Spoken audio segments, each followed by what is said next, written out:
Hi guys, it's me Talia with the Sassy Nation, and I wanted to get on today and talk to you a little bit about my experience with traveling solo. I get a lot of questions all the time, like on social media and just in life, like people asking me like, how did you get started traveling by yourself? You know, what's it like and how can I do the same thing? So I'm gonna share with you my experience and also just some general tips, some do's and don'ts that I have picked up along the way. So, my journey to traveling solo, I feel like really started with like my college experiences because I was never the type to like get, what do you call it? I was never the type to get discouraged. Like if people didn't want to go and do stuff with me, I would just go like by myself. Like if I wanted to go out and party, go to the club, I would go by myself. And that eventually led to me like going other places by myself, going out to eat to dinner by myself, going to brunch by myself, going to the movies. If there was something I wanted to see, I would just go, you know? And so when it came to like travel, I felt like that was like a natural extension of things that I was already doing.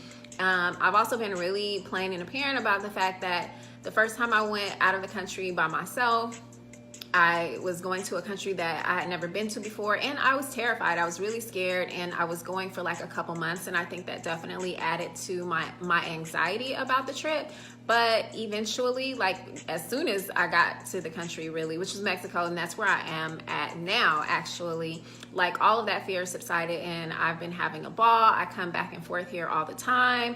Yeah, so that's basically how I got started with doing solo travel. And you know, you make friends along the way, and so that does help and make it cool, and when you can do stuff with other people. But I never let the initial experience of not having, you know, friends or family to go with me places stop me from going places. So anyways, I have a little list for you, and I'm also going to post this on my blog like as soon as this broadcast, or as soon as I post this on Facebook. I'll also link the actual blog to it because I wrote a lot of stuff, but I also wanted to get on and have like some FaceTime with you guys, because if I wrote all the things that I'm getting ready to talk about, like I'd be writing forever and you wouldn't want to read all of that probably. So I figured let's make an accompaniment video to go with it. So here we go. Some do's and don'ts to carry with you on your journey abroad. Do plan ahead. That's one of the things that I can say has helped me tremendously. Like I am a researcher. Like I will be up in the middle of the night, 3-4 o'clock in the morning, researching shit, like where to go, where to stay, especially where to stay. Like that's my number one thing. Like I have learned over time that everybody's standard of cleanliness is not my standard of cleanliness. And so I'm always very mindful of like, you know, my accommodations and what the ratings are for like how clean a place is. Like I'm a stickler for stuff like that. And also breakfast. Less like one of the main things that I'm going to be researching is like, where can I go feed myself as soon as I get up in the morning? Because I know I'm going to be starving because I am a breakfast person. Okay. The other thing you probably want to plan for is figuring out your cell phone service and what type of service that you have before you leave and hop on the plane, so that you can be in communication with people. Like most places, you know, have access to Wi-Fi, and so you'll be able to use your phone in like Wi-Fi mode. But I know a lot of times there's like, you know, something has to be done to the settings. So you just want to make sure that you have all of that figured out before you jump out there by yourself. My next tip is to make sure you download Google Maps offline. Somebody told this tip to me, or I read it online, and I did not do it. And I had a couple of experiences, one in Paris and one in Barcelona, where I did not have access to my Google Maps. And when I was in Barcelona, like I had just gotten off of this walking tour, and I didn't realize that I didn't know like what train to catch to get me back to where I was staying. And it took me about 30 minutes of trying to get onto other people's Wi-Fi, like at the McDonald's, at the Burger King, and not being able to.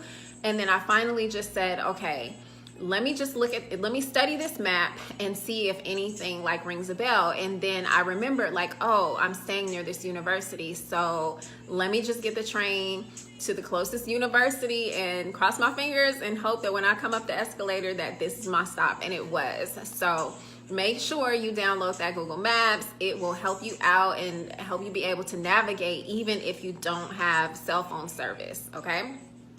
My next tip is to download a currency exchange app. I use XE Currency Converter, and that way you'll have access to like live rates. That's really helpful. Like if you're out of town and you're shopping and you're trying to figure out like how much, you know, you're getting ready to pay for something, so you can keep track of your money and your budget while you're out of town. So that's super helpful to have on your phone. Also, make sure that you research the average cost of transportation. I know when I was in the Philippines, a lot of the information that I got online, like as far as how much stuff costs to get from place to place, once I got there, I found that it was cheaper, which was great, but it's better to have more money and not need it than not enough and not be able to get where you need to go, okay? And the other thing I'll say about transportation is to make sure that you always take a metered taxi or an Uber if possible. And I say this because another experience, like when I was in the Philippines, I'm gonna make a whole video about that. I've been kind of avoiding it because it was a long trip, but something that happened to me was that I was trying to get from one terminal to another, and I didn't realize that they were like miles apart. And I was getting really frustrated because I was getting ready to miss my flight to go to Puerto Princesa. And so out of frustration, like I was coming out of the terminal, the second wrong terminal, to go to the third terminal where my flight was actually getting ready to leave, like 20 minutes, and I was still in the wrong terminal. And I just hopped in, or let somebody put me into like one of these private taxi services, and they price gouged the shit out of me. I was so mad, like after the fact, that I let it happen. I didn't try to like negotiate the price. I didn't say, oh, well, this is all the money that I have.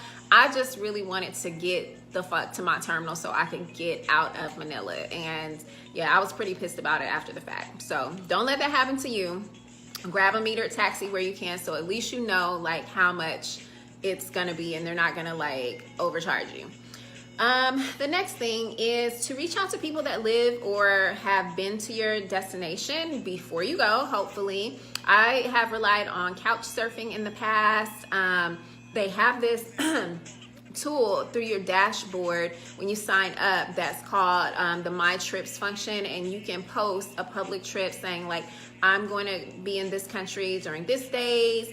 You know, does anybody have any suggestions about, you know, places to hang out, or, you know, restaurants or whatever you want to ask them about. And I usually like to post there a couple months before I go to give people a chance to log on and reply to my query that I put out there. So that's a good one. Also, I rely a lot on Facebook groups. I'm in the Black Travel Movement. I'm in Girls Love Travel. I'm also in the group No Madness. I'm also in the Up in the Air Life group. I'm in everybody's travel group. Like, I be in there, like, you know, searching around and trying to figure out, like, you know, where I'm going and where other people have also been, and looking at, you know, their message thread and to get information about where I'm planning to go. So it's a great resource. The other tip is do be open to making new friends, like with the locals, especially because they're going to be the ones that are going to be a super good resource for you to have a hyper local experience, and can help you to avoid like some of the tourist traps and, you know, overpaying for stuff basically. The next tip is to do respect local customs and laws, you guys. Like, don't get caught out there in these global streets and end up going to jail. Like, I remember reading about this DJ. I can't remember whose DJ he was. I feel like it was some Atlanta rapper, and he got caught with like a little tiny bit of marijuana or something in his backpack that he didn't even know that he had. And dude went to jail for like a couple of months. And you know, he's the tour DJ and he's like stuck in jail. And I think he was in like the Middle East somewhere.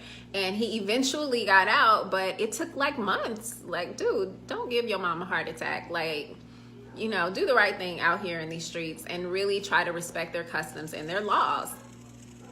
My next tip is to make sure that you also have an emergency plan. I mean, things happen unexpectedly all the time. Expect the unexpected. Make sure you have copies of every single thing, digital copies on your phone, on your laptop. Make some printed versions of like your passport, your visas, important documents. Stick it in the cloud. Like, just make sure you have your stuff together, okay? Here are some things for you not to do. Don't, and I repeat, do not exchange your money in the airport. They have the worst currency conversion rates, and they most often charge you a fee on top of the unfair rate that they're giving you to exchange your dollars. What's better is to, this is for my procrastinators, because that's me too, okay?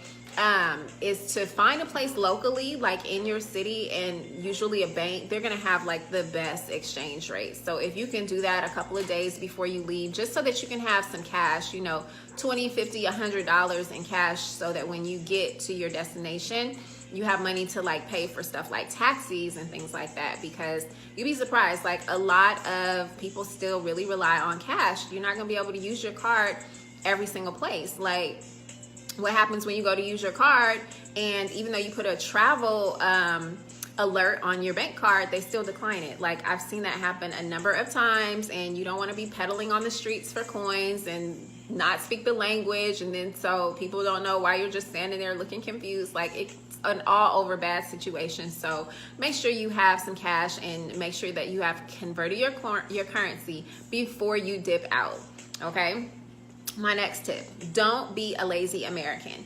And I say this because traveling has shown me, like, people in other countries really do speak multiple languages. We're like one of the only countries, it feels like, who just speak generally one language. And like, a little bit of courtesy goes a long way to like learn how to say basic things like hello, goodbye, thank you, please, can you help me? Like, learn how to say a couple of phrases, you know. And when people realize that you don't speak English, and maybe they don't speak the best English, maybe the two of you can work together to figure out whatever issue that you might be having at the time. So don't be a lazy American. My next tip, don't be so quick to say that you are traveling alone. My default phrase is that I'm here visiting friends, and I always say that whether it's true or not, because they don't know. My friends could be at work. That's why I'm out here by myself, hanging out or doing whatever it is that I'm doing. But I never tell people that, yeah, I'm here by myself. Like, that's just, I don't know if it's like more an issue, more or less for women, or, you know, if it's a safety issue for you guys too. But I know for me, I never tell people that I'm traveling alone. My next tip is don't be so rude. I mean, and honestly, rudeness is pretty subjective when you go to a new country, because they have their own ways of doing things and their own, what do you call it? They have their own gestures and behaviors that are considered rude that you might not even be aware of. So it's probably a good idea to kind of research that, or ask a local, like, what are some things, you know, that I should kind of shy away from, or not do, or not say, okay? The next thing is don't drink the tap water. And I feel like that's almost every place in the world, it feels like, has horrible water. I mean, even in the States, like, you know, it's just not a good idea. I don't know many places where the tap water is cool to drink, and there's nothing worse than being violently ill when you are on a trip, especially if you're by yourself. So yeah, try not to do that.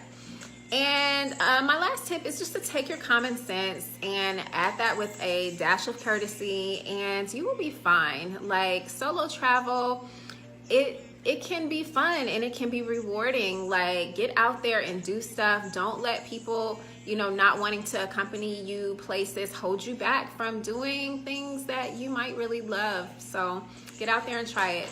And that's pretty much it, guys. That's all the tips that I have for you today. And feel free to hit me up on social. I'm on Instagram, Facebook, all the things. You can also leave a comment down below.